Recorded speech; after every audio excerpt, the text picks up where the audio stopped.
각종 막말 논란에 선거 직전까지 휩싸였던 김준혁 당선인입니다. 총선 하루 전까지 각계각층의 사퇴 요구가 이어졌었는데요.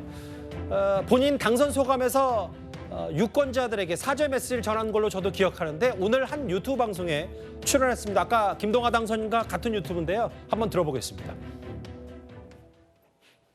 지금 깨어있는 국민들은 그런 걸 용납하지 않습니다. 이번 선거 과정에서도 그로 인해서 우리가 꽤 의석을 많이 잃었을 거라고 저는 생각을 합니다.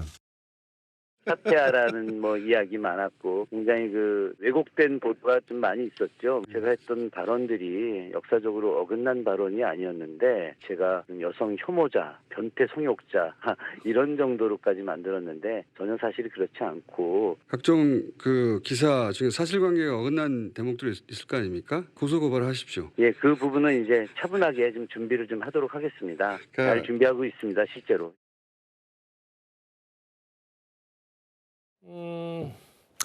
이해찬 공동선대위원장도 특정하진 않았지만 인물들을 이른바 양문석, 김준혁 이 당선인들의 논란 때문에 한 10표 정도 날아간 것 같다. 10석 정도 날아간 것 같다. 이런 표현은 당내에서 나왔고 이해찬 선대위원장도 순서를 했던 저 목소리까지 만나봤는데요. 이현정 의원님. 네.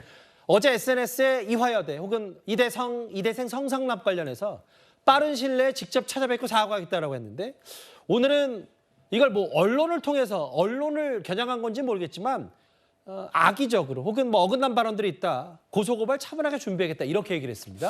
참 화장실 갈 때하고 나올 때 마음이 많이 다른 것 같습니다.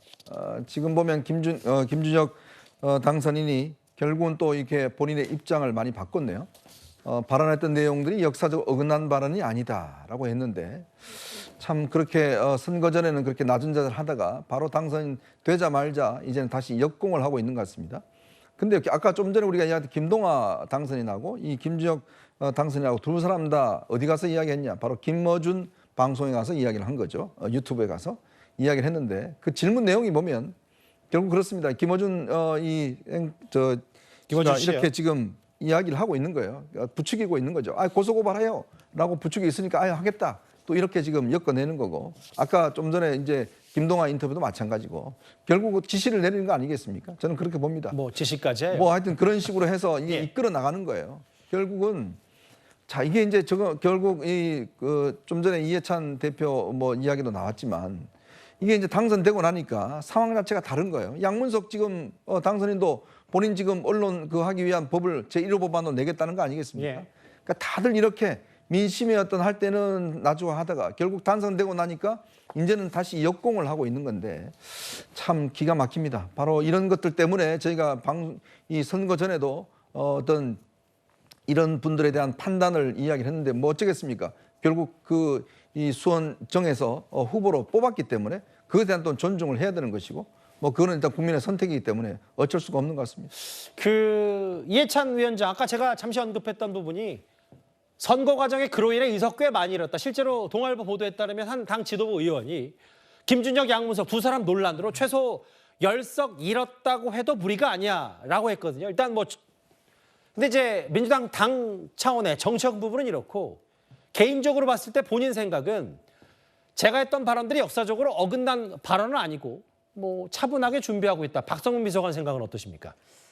저는 저런 태도를 지금 보일 건 아닌 것 같아요. 왜냐하면 접전지에서 사실은 아쉽게 패배한 민주당의 후보들이 있고 민주당이 처음에 출구조사의 결과를 보고 기대를 품었던 것보다 생각보다 아쉬운 결과들이 접전지에서 있었기 때문에 당에서도 이런 부분들을 분명히 생각할 거거든요. 그리고 선거 막바지에 사실은 김준혁 후보의 이슈가 터지게 되면서 과거 발언들이 계속해서 소환되는 광경이 있었고 여기에 대해서 결과적으로는 접전지들은 영향을 받을 수밖에 없었던 거죠. 선거에서는 이 후보자들의 이슈가 결국에 민주당 전체로 번질 수 있는 리스크가 있는 상황이었고 예. 그렇다고 한다면 저 같으면 100번이고 사죄해도 모자라다라고 계속해서 고개를 숙일 것 같습니다. 근데 지금 상황에서 정말 허위 사실이 있다면 고소고발하는 것이 이해가 되지만 예. 지금 당선이 되고 나서 역사적으로 어긋난 발언이 아니다라고 항변을 하는 것은 사실은 그 과정에서 있었던 리스크를 같이 짊어져야 했던 민주당의 후보들에게 예의가 아니지 않나라는 생각입니다. 그러니까 이제 본인은 당선됐어도 본인 때문에 혹시라도 낙선됐을 가능성이 있다면 일단 첫 번째는 각계각층의 사죄와 당 차원의 자숙, 그 다음에 나중에 순차적으로 천천히 기다렸다가 고소고발해도 늦지 않다 이 말씀하시는 거죠? 직접 뵙고 사과를 하겠다고 하셨으면 이제 예. 그것을 행동으로 옮기는 모습을 보여주시는 게 먼저이고요. 그리고 지역 주민들께도 부족한 모습이 많았지만 뽑아주셔서 감사하다라고 조용히 지역을 돌면서 인사를 드리는 것이 지금 상황에서는 필요한 태도가 아닌가 생각합니다. 제가 각계각층이라고 말씀드렸던 이유가 사실은 그 뭐 위안부 할머니들 혹은 이화여대 총학생회, 총동창회, 재학생, 졸업생 그리고 뭐 제가 뭐 안보 단체도 있었고요.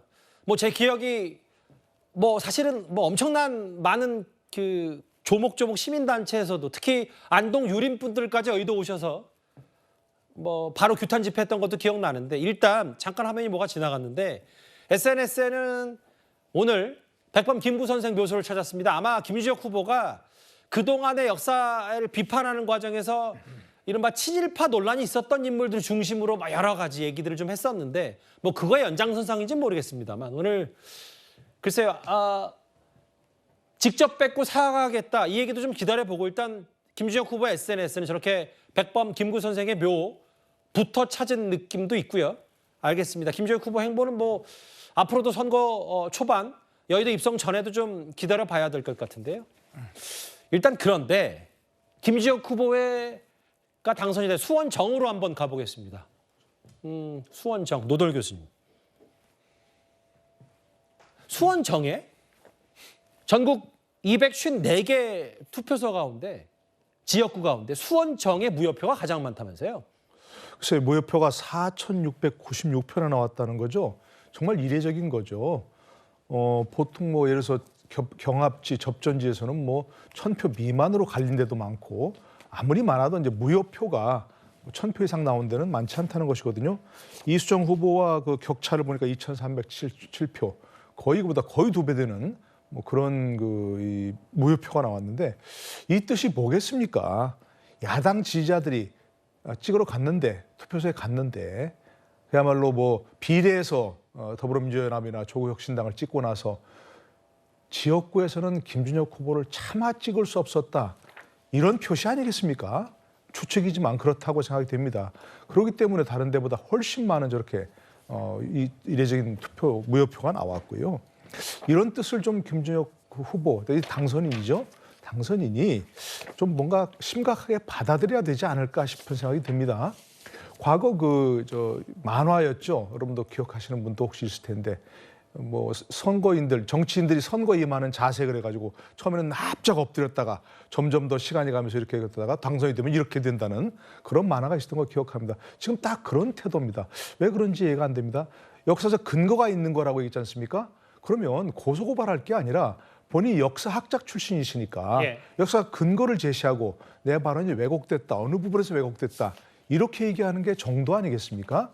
그렇게 하시길 바라고 무슨 고소고발 그런 얘기는 저도 뭐 유도신문이었다고 생각하니까 잘못 실언이었다고 생각하시기 바랍니다. 이런 얘기를 하는 것보다는 정말 부족한 분인데도 불구하고 뽑아주셔서 감사하다 얘기하고 이런 논란, 선거 과정에 있었던 논란은 뒤로 하고 좋은 정치인이 되기 위해서 노력하겠다. 이렇게 말씀하셨으면 얼마나 멋있었겠습니까? 근데 이제부터라도 조금 이제 그런 과정은 뒤로 하시고 정치인이 어떻게 될 것인지, 좋은 정치 어떻게 할 것인지 고민하시는 게 바람직하지 않을까 생각합니다. 그 화면을 좀 보면 뭐 야권의 일부 좀 약한 지지층이 차마 김준혁 후보에게 손이 가지 않았다는 뜻이다. 뭐 그렇다고 저기 무효표 4,696표가 다 지역 비례는 누구 찍고 싶었는데 지역구 이렇게 김준혁 후보 못 찍었다라고 단언할 수는 없어 100%. 뭐 다만 무효표가 다른 지역구에 비해서 유독 많이 나왔다는 부분은 뭔가 생각해볼 부분은 분명히 있을 것 같습니다. 이렇게 수원의 다른 지역구와는 달리요.